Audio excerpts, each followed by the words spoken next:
Hey, what's up, everybody? Super Saiyan Santi here, going live with my boy Guy Kelly of Hooker Gate.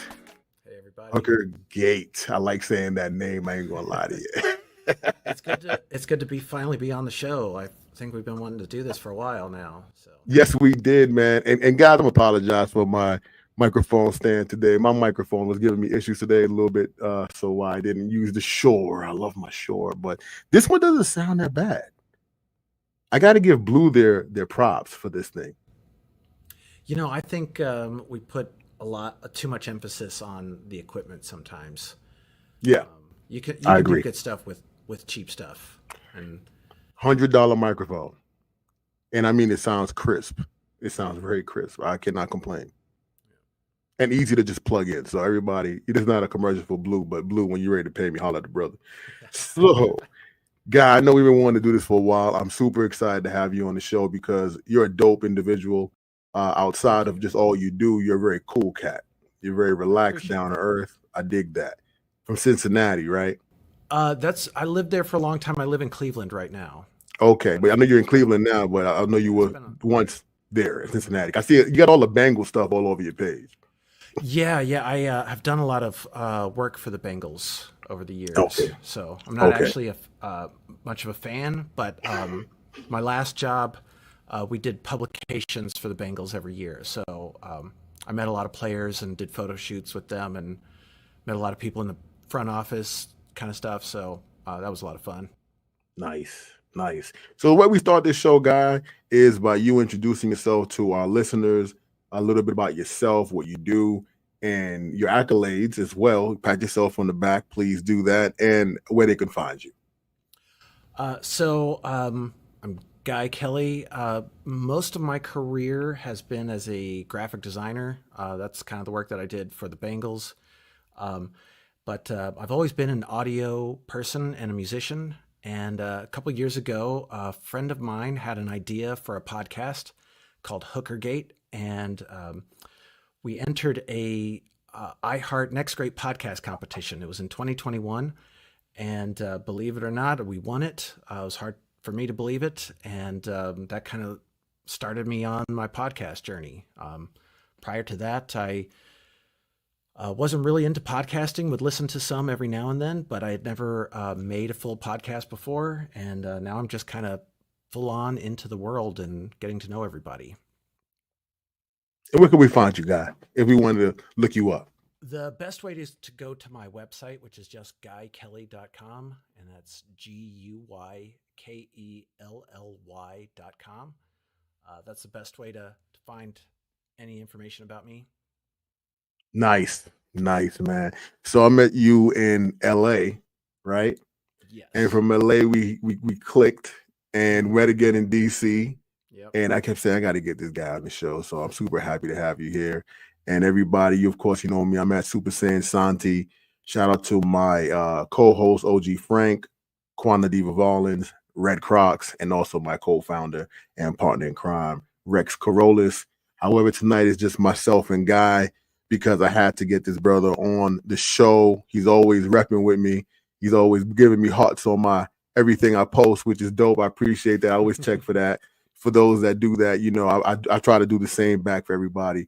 But I had to get you on the show because of all you've done and what you received. But before we start that, I like a fun question that I started asking my guests, especially people like yourself, entrepreneurs and people that created something out of nothing. What is your fondest childhood memory? Probably skateboarding. I got into skateboarding when I was like 10 or 11. And I still do it some, not much because I'm old and can't hurt myself.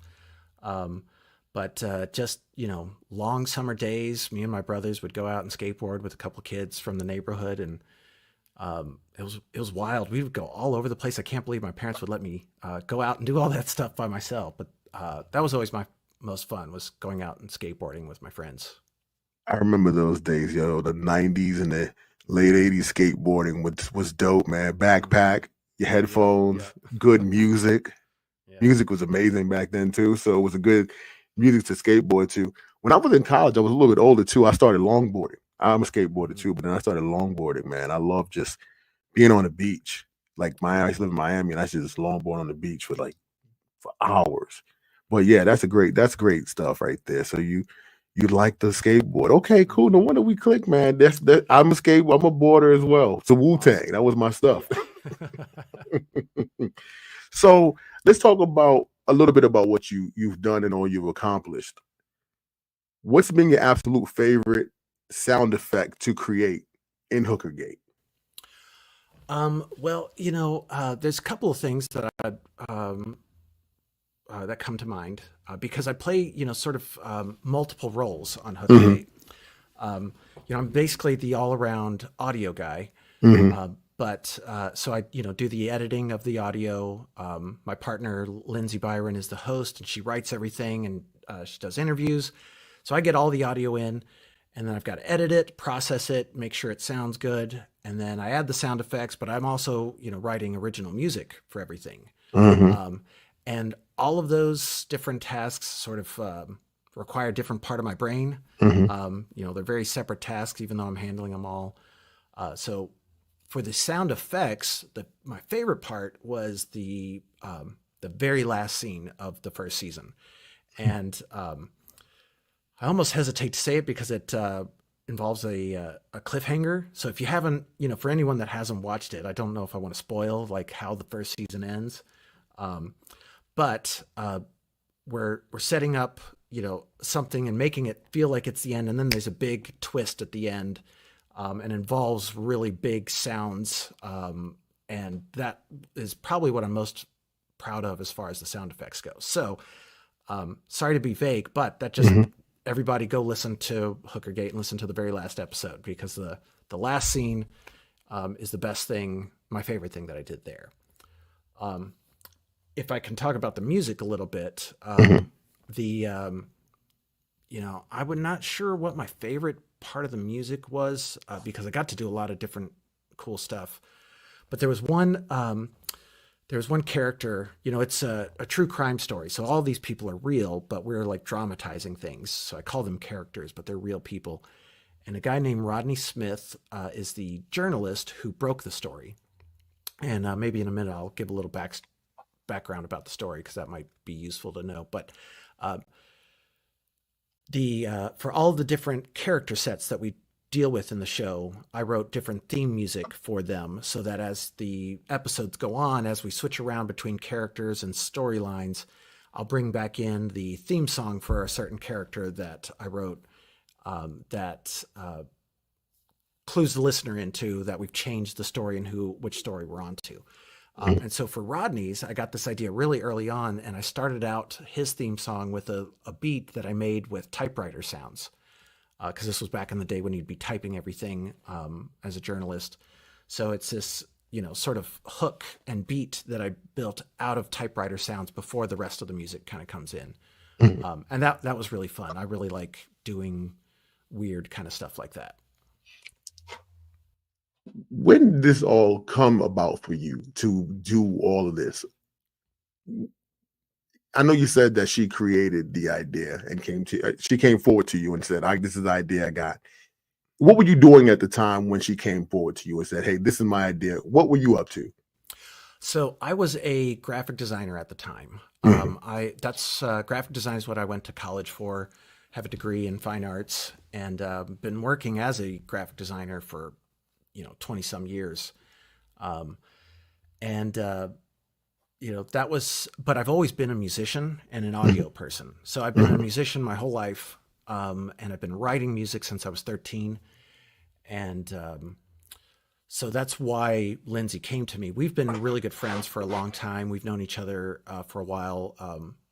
Our families are, friends with each other. My wife and I go on vacations with her and her husband. And we've collaborated before on other things. So I've done some design work for her.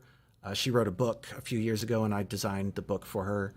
And her last podcast that she did, she asked me to do the theme music for it. So I'd done that, and I've done a few other music projects for her.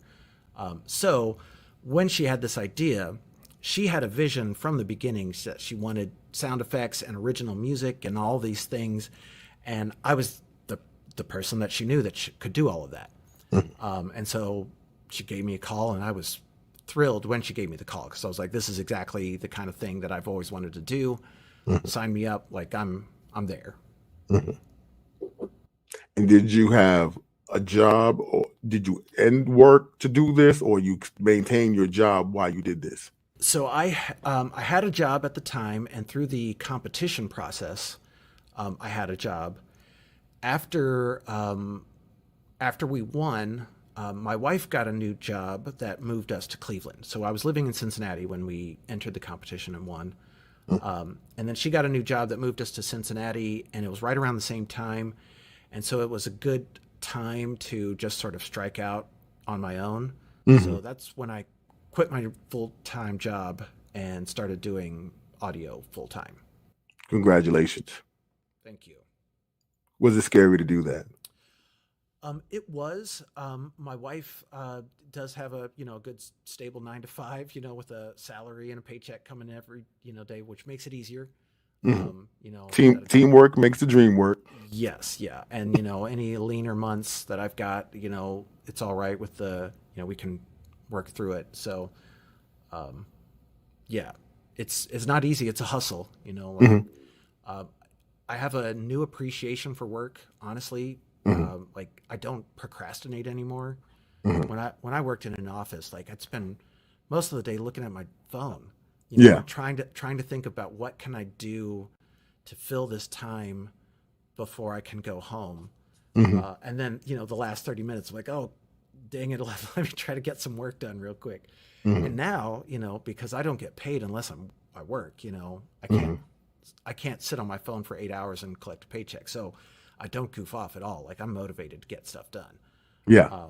And when I work with people who have a salary, work on a project, and I'm working with someone in-house who's a salaried person, like, I was like, oh, your motivation is zero. Like it takes forever to get anything done.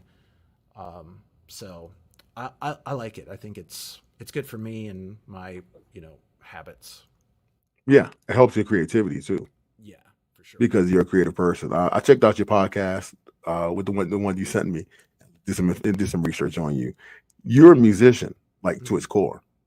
You played a lot of instruments at an early age. You said you couldn't really read the music, but you can play by ear. Yeah, for the most part, I know a little bit. Like, if you give me enough time, I could tell you what notes are on. If you handed me some sheet music, I could be like, yeah, that's an A or an A sharp. But, I can't sight read, and I never actually, I never think about music theory or anything like that when I'm playing. I just play by ear. But you understand it, though. Like, you got a good comprehension of it. I do feel like I understand it. I do feel like the older I get, the more I realize how much I don't know. So I'm still learning stuff. Just a couple weeks ago, I learned the Phrygian dominant chord or scale. Didn't know anything about that, and now I'm like writing all these songs in that scale, and which is really cool. But that's probably something I should have learned when I was 15 if I was really serious about all this. So. But is it true that we should have learned it, or we're just learning it at the right time? Because without learning it, look at where you've gotten to. Sometimes when we know so much, we make it harder than what it really is. And because you're just having fun, I believe that's what also assists a lot of us do well in something that we wanted to do. We're having fun. We don't care. We test the boundaries, we test the limits, we push it. Because when especially with me, I had to dumb things down. I'm like, okay, all of this stuff, but you're taking way too long to put out content. Put it out. Put the shit out. Stop taking so damn long and just put the shit out. Because I always tell a lot of people, what I say now a lot is, there's a lot of wealthy dummies out here. And here I am with all these degrees, not making any money. It makes no damn sense. So hurry up and put it out, because you got to beat them to the race. I agree. I could do a lot better with that. I have like hard drives full of unfinished songs. Well, you got to drop those things, man. I know, but it's like, it's the thing that makes me creative. A friend of mine told me this back when I was in my 20s, and it's always stuck with me. It's like, the thing that makes me creative is also the thing that makes it difficult because I overthink everything. Mm-hmm. I pay Mm-hmm. attention to details, and I care about that. And a good artist has to care about the details. But I hear tiny little frequencies that, like, for a moment, half a second, frequency spikes, and I'll spend an hour trying to figure out how to get rid of it or mask it or something. And it's crazy, and nobody else may not ever hear it, Mm-hmm. but I can hear it, or somebody else can, and so finding that balance between perfection and getting it out is really important. I actually I did let's see, I don't remember. I think it's the 10th episode of Hookergate is actually an interview with me. The last two episodes we interviewed each other to talk about our process, and we talked a lot about that. How so much about being a professional creative is exactly what you're saying, getting it done and releasing it, even if it's Yeah. not perfect. Yeah. It's hard to do, but It's really hard. I've recently, and also, God, please let this be a back and forth. Ask me any questions. I want to. We know each other outside of this, so let's have a good time. For sure. Yeah. We've got to kick it. We got to kick it. We had a good time. Yeah, man. I've just been dumbing it down, man, because now that I've done that, I drop content frequently. I could drop content like 2, 3 times a day now because I'm just not. I'm just like, you know what? My listeners know. Thank you guys for knowing this. This is all gas, no brakes. And it's going to be perfect at times. Sometimes it may not be because I just did it on the fly. It was an opportunity. I took it, and here it is. Here's the content. Take a listen. Tell me what you think. Here's introductions to someone you may have not have known. And this was the opportunity I had to speak to them. So let's make it happen. Have you seen that meme that's been going around lately where they like post Post Malone's very first song or video? Mm-hmm. And I don't even know if it's true, but there's this video that is going around everywhere that I see on Instagram all the time, and it says it's Post Malone's first song, and it looks like a young teenage Post Malone, and it's I think I've seen it. It's like VHS quality. oh yeah, it's so bad. Like all of it, it's so bad. It's like, here's your inspiration for today. This is Post Malone's first song. Like, we all got to start somewhere. Man, brother, you got to bump. You got to take the bruises and fail. And succeed sometimes. Sometimes it works out well because you may learn from that little mistake. Okay, no, that actually works well in my professional take at it. You know what I mean? So that's what I love about it. Going raw. It helps me learn. So when, like, recently today, I just put it out. I did a baking show for one of my buddies.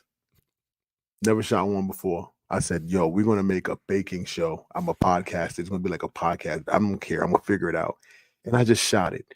And I put it out today. And it's getting good numbers. And it's just, I just didn't care when we ran it. And also when we did the show, we ran it live. So you're seeing me walk by, get up, move microphone. I got an assistant helping me and everything. But the edited version, I cut all of that out. You know what I mean? But the live version, I had it out there.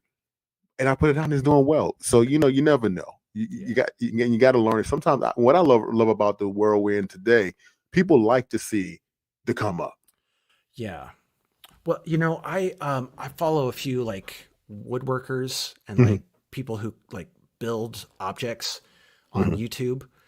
And what I find really fascinating about them is that they include their mistakes in their videos. Like, well, I messed up this drawer and now I've got to completely start over. Oh, well, and like, if I were building something and I messed up something, it'd be like disaster. What am I going to do? Like, I've ruined everything. And it's just like, and if I were filming it, I would definitely like edit that part out.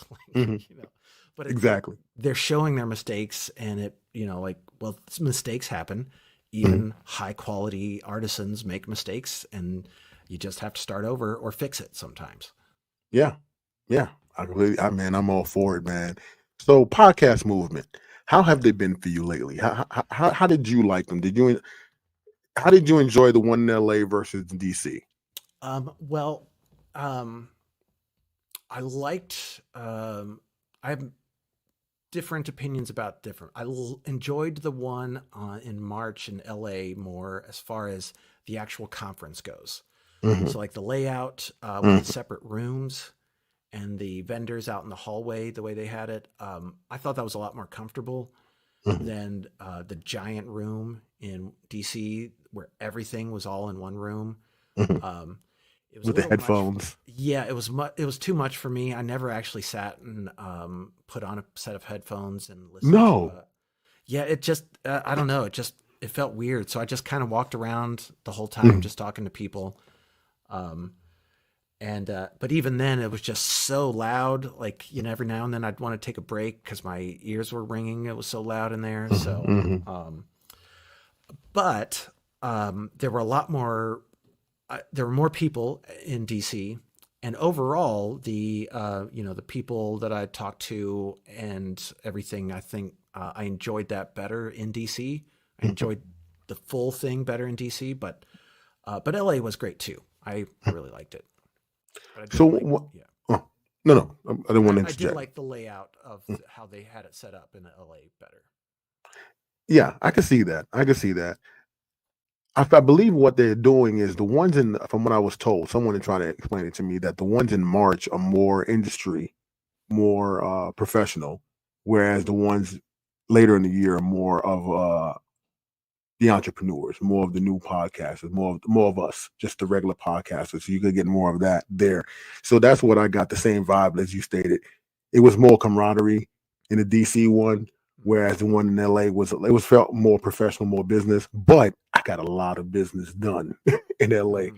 I connected with a lot of powerful players that took me into DC, and it helped me out tremendously with the connections that I made. My question I like to ask is, because I saw you there, and that's where we met and we clicked there. What caused you to go to the conference and then maintain going to conferences? It was when the podcast came out, Hookergate. I worked on it for almost 2 years before it Mhm. was released. Like it was a really long process working on it because we finished the whole first season before it was released, and it was really complex.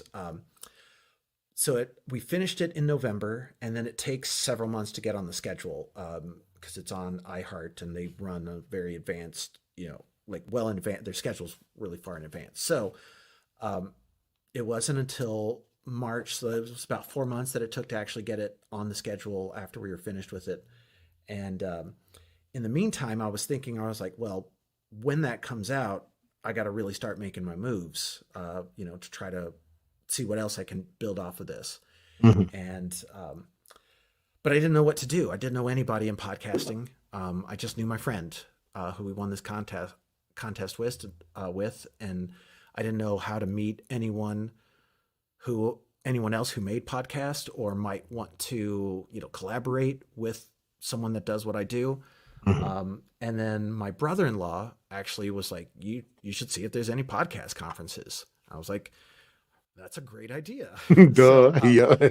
I literally just Googled podcast conferences, and Mhm. Podcast Movement came up, and I saw that iHeart was a sponsor. So I emailed my producer at iHeart asking him if he thought it was a good one. He's like, that's the one that we put all of our energy into. So Mhm. if you're going to go to one, go to that. Mhm. Um, and so that's what made me decide to go to the one in LA. It was just on a whim. Mhm. I didn't know really what to expect. I read the descriptions of it, but I didn't know exactly what it was going to be like. And honestly, when I first got there, for a little bit, I felt way in over my head. I was like, this was a mistake. Kind of like what you were saying. I saw all these people in like suits Mhm. in the lobby right as I was checking in, and they were having what looked like power business meetings or something. Mhm. Mhm. And I'm in a t-shirt. You know how I am. I'm pretty Mhm. relaxed. Yep. And I was like, I don't know if this was a good idea. I think I've made a mistake. Mhm. But pretty quickly after I started actually meeting people and talking, I was like, this is awesome. Yeah. And it's definitely I think you got to go into it wanting to just meet friends and make connections. Um, if you're going there to like hoping to come back with money, like that's probably not a good idea. Like nobody's and I didn't go there with like trying to sell anything or anything like that. But you're playing playing the long game, I guess. Mm-hmm. Like making connections just for building your network for Mm-hmm. potential things that might happen in the future. 100% agree. My first podcast movement was Vegas. And similar to you, before I went to the podcast movement, I started going to Afros and Audio. But I didn't know that there were communities for podcasting until I went on Facebook, put in podcast communities. I found Afros and Audio. That's the one that's ran by the Black Podcast Association, and also Afros and Audio. They connected together to do that. Yeah, I met some of those guys in DC. Exactly. Yeah, they were I hung out with quite a few of them. Yeah. So they put me on to the conference game. And then from there, some people were telling me, you got to check out Podcast Movement. And I'm like, okay, Vegas. All right, I'm going to go to Vegas. I'm like, dude, I'm not a Vegas guy. I don't like gambling and all that. So I had all that in my head. But anyway, once I landed and I started seeing, I saw how big it was and how many people were there and everybody was friendly. Yeah, I'm in. I'm all in now. I am addicted to it. Then I met Jared. He's actually cool as hell. So now I like him. He's cool. I'm like, okay, Jared, I'm in it. I'm coming to all the conferences now. So I'm waiting for the one in Chicago. I'm super excited for that one, and I'm gonna keep on going. And I'm gonna keep going to more because it's like you said, it's the long game. It's about networking. And also, if you do, I mean, you may not sell anything, but at least you get to especially what I like about it. I get to the guy that makes a decision. I get the decision maker right away. I don't have to knock down doors anymore. I have his business card. I have her name.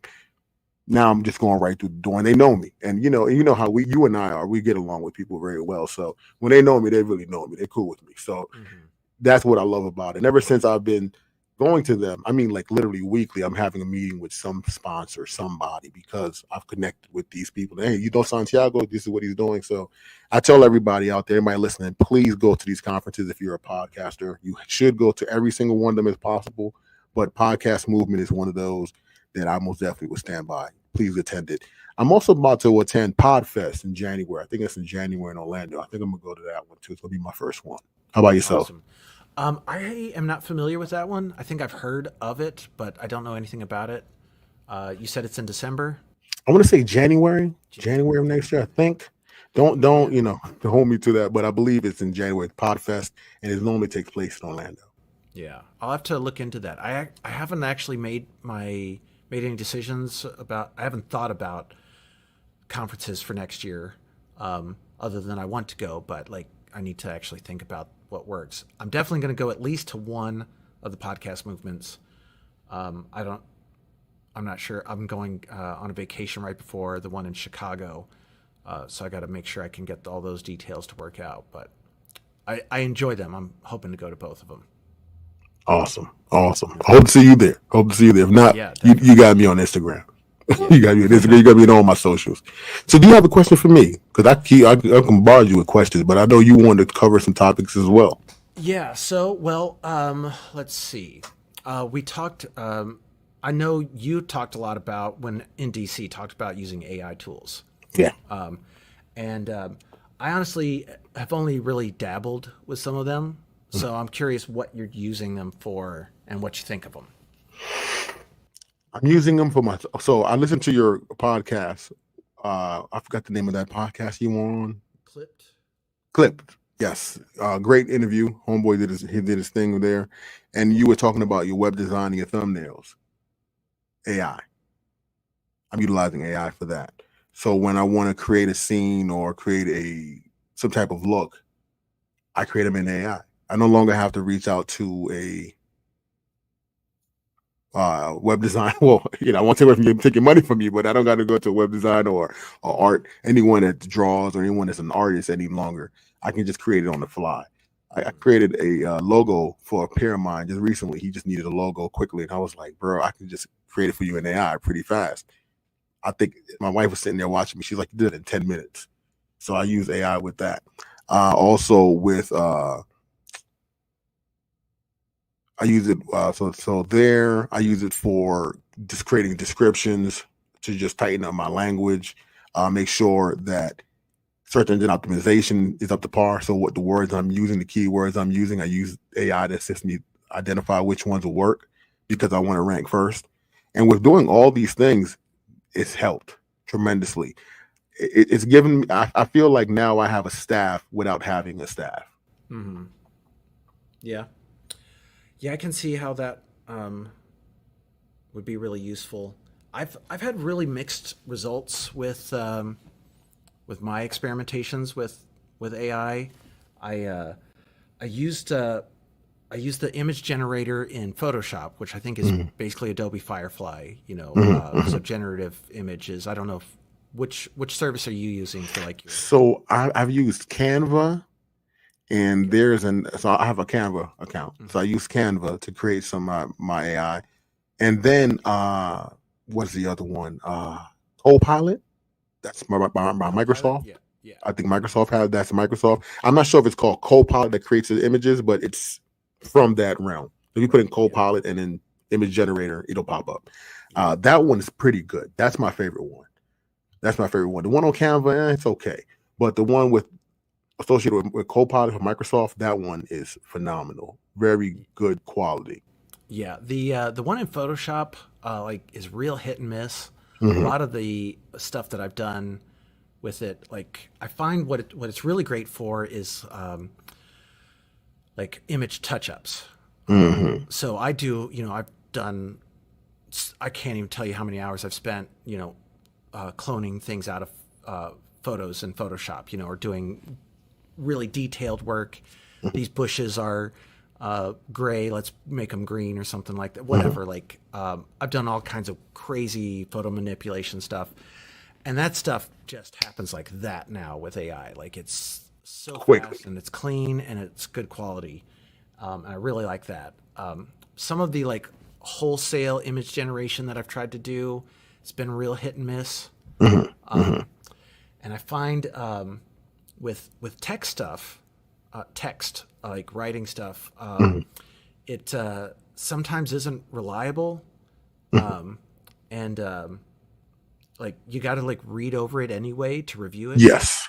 Yes. Um, and I've seen a lot of examples of people who are using this stuff, and they're clearly not like idiot checking it, Hmm. because Hmm. I read it and I was like, what in the world? Like that doesn't make any sense at all. Yeah. Yeah. Um, So I don't know. Sometimes I feel like it's the future and it's going to put all of us out of a job, and other times I'm like, yeah, it's not like. You have to learn how to prompt. They call it prompting. So they have a course on Google called prompting. Mm-hmm. You have to you have to tell it exactly what to do. Mm-hmm. And I also bounce around with AI. So I'll use, let's say if I use Chat GPT, I might then go to Grammarly and let them check each other. You know what I'm saying? Mm-hmm. And then I'll type Yeah. my own thing. You can't only, like you said, you can't depend on one.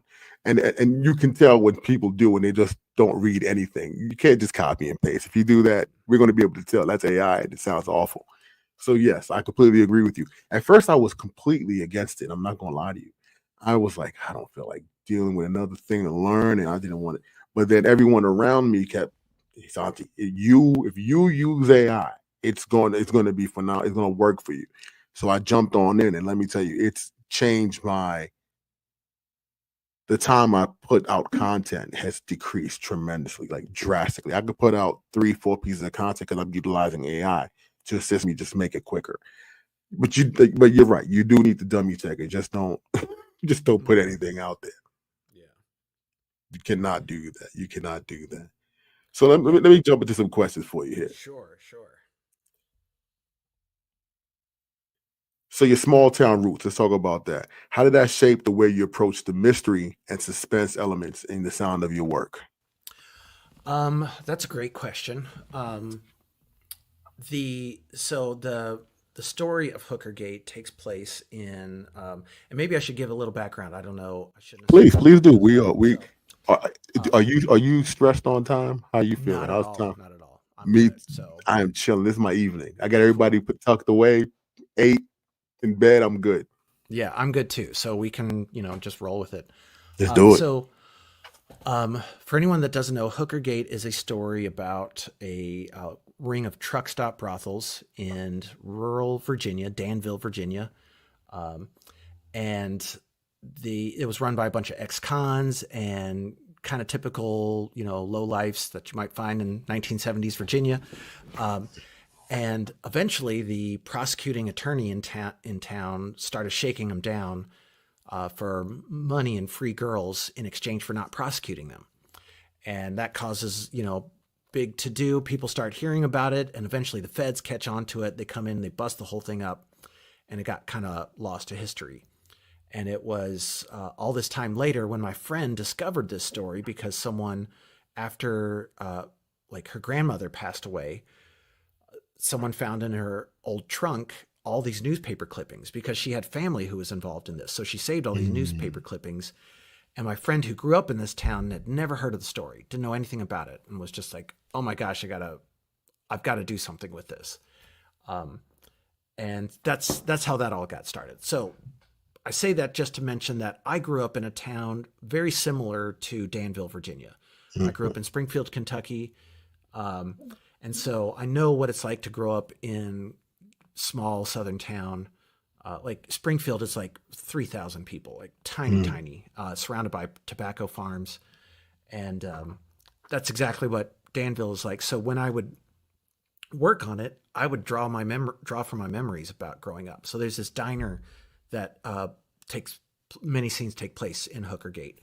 And I just thought back to myself, the times when I was 8 years old, my parents would take me to Sacconi's, the little diner there in Springfield. I don't think anybody from Springfield's going to hear this, but if they do, they'll know what Sacconi's is. And I just imagined what it sounded like. And then I started building the soundscape to make it sound like we were in that room that I remembered from a little kid. There's scenes at the truck stop, and I thought back to, this kind of truck stop down on the Bluegrass Highway that's about 10 miles outside of Springfield. And it had, this was, back in the 80s, and it had a gravel driveway. Now it's all paved. But back in the day, a lot of places like that would have gravel driveways. So a lot of the scenes where they're walking outside of the truck stops, you hear gravel crunching because that was sort of my memory. And I actually, since the first season came out, I've actually seen photos of some of these truck stops, and they all had gravel driveways. So fortunately, my memory, was accurate for what it was like there. But I very much, used my memories growing up in Kentucky to try to describe what it sounds like with audio, what it might have sounded like there in Virginia. Dude, and the sound is phenomenal. I listened to it. I checked it out. I appreciate that. It's good. It's good. It makes me want to write a true crime. I want to put one out. I was like, man, this sounds so good. And it's different because it's not your average true crime story, and the way you present, the way you all present it, it's different. It's like a documentary, but then acting gets involved at times. And then all of a sudden, like it'll take you to a conversation. You guys went like against the grain. Why? Sure. And I got to give credit where it's due. Lindsay, it was all like her vision. Like from the moment she told me about it, like the way she described it, that's how it turned out. Like this is what she was looking to do. She knew what she wanted.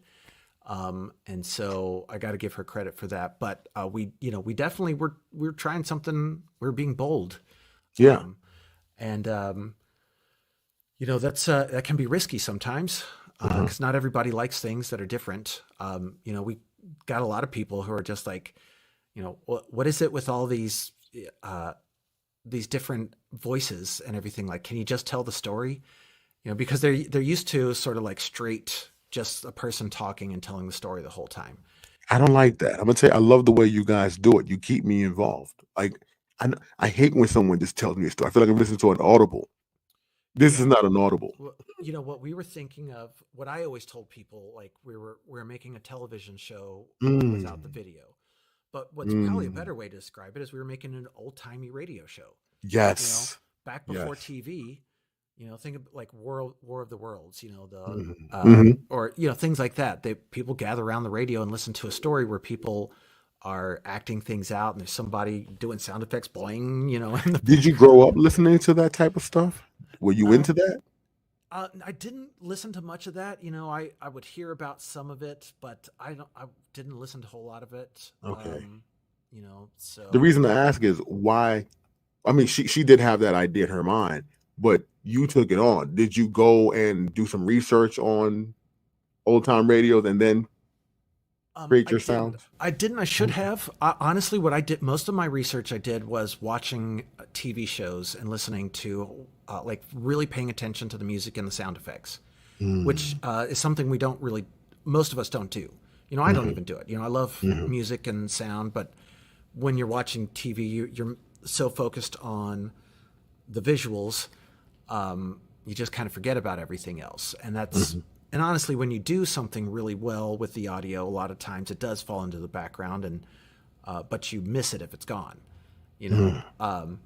So a lot of the stuff that a lot of the research I did was actually with TV, trying to, how can I make this sound like a high quality TV production, even without the video. Mm. And from my understanding, you're playing all of these songs that you're creating for it on the fly. Somewhat, I'm performing a lot of them on the fly. So, I would, the process of writing a song, is kind of in stages as well. There's the raw early stages where I'm just creating the idea. And then once I have the idea and the sounds sort of developed, I would play the audio and for certain things play along to it, and so that I could make sure, in between these two words, I hit this note or slide down to this thing, in this section. So yeah, I was doing a lot of it in real time, just because of how we wanted it to sound and the feel that we wanted it to have. So I checked out the interview, and I saw that you liked a rock band, a metal band. It was called. I looked them up. I checked out some of the tunes before we got on here. Is it Fugazi? DC? No, let me pull it up here. I have it here on my IG. Wait, is it? Like Kissed by Fire or something? Hold on a second. No, I think I know what you're talking about. Firehouse. Firehouse, yeah. Firehouse. I never heard of Firehouse. They weren't that big, but they were big in like. They got 98 million views on the YouTube video. Yeah. So I don't remember what year. I was in like 6th grade, I think.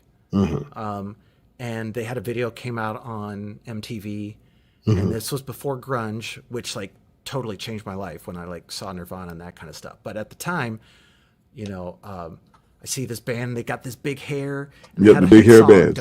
Don't Treat Me Bad. That was the name of the song. And I don't like, whenever I ask people about that now, they're like, they don't remember it at all. But yeah, I was watching their video on MTV, and it starts with an acoustic guitar intro, and it zoomed in on his hands while he's playing it, and I was like, oh, I can see where it is.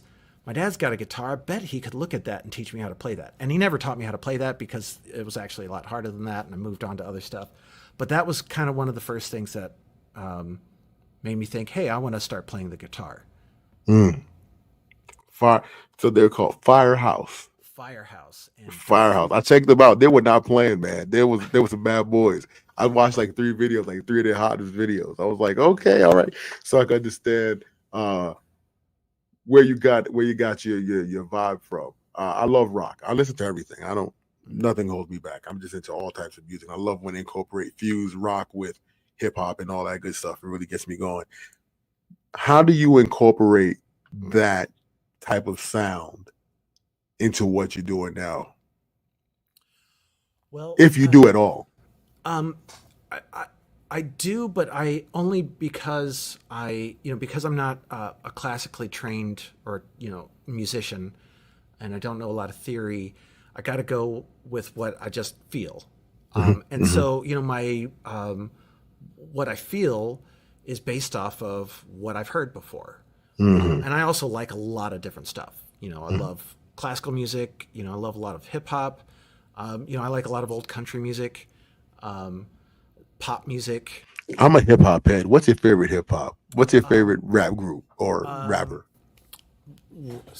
well, so um, my favorite my favorite hip hop album is probably uh, Diggable Planets, their Oh, first Diggable Planets album. Um, that's good. That's good yeah, stuff. Yeah. yeah, that one was when I think I was in middle school when that came out, and it's still like it's so Yeah. good. It's current. Yeah, It's actually very current. yeah, You like that what would that be called? Boom bap. yeah, yeah, Boom for back sure. backpacker rap music. Yeah. If you Um, skateboarded, that's exactly what you would. You had to get into that. Yeah. I'm really into this guy from Atlanta.